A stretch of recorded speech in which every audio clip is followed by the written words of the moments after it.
कमर में घूमे छी पिस्तौल गोली बंदूक से खेले छियै दरभंगा जिला घर में छे जान के फिगर तोरला भरावा के लागो में के करो से दरभंगा जिला घर में छे जान के फिगर तोरला भरावा के लागो में के करो से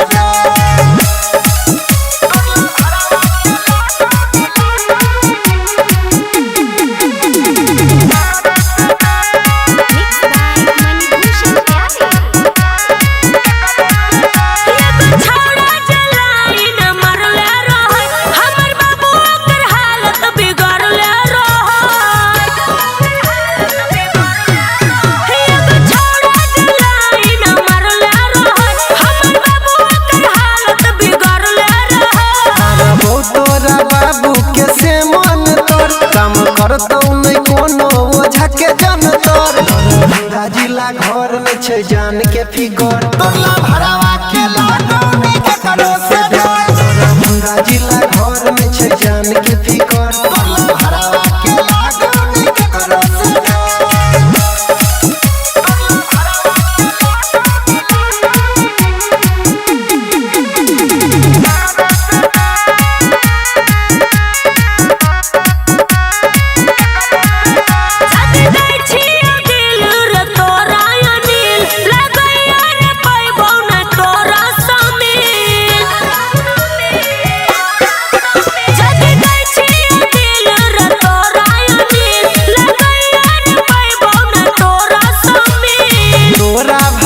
के हम ला जेबो घर बन जाई है कनिया हम बन जाइबो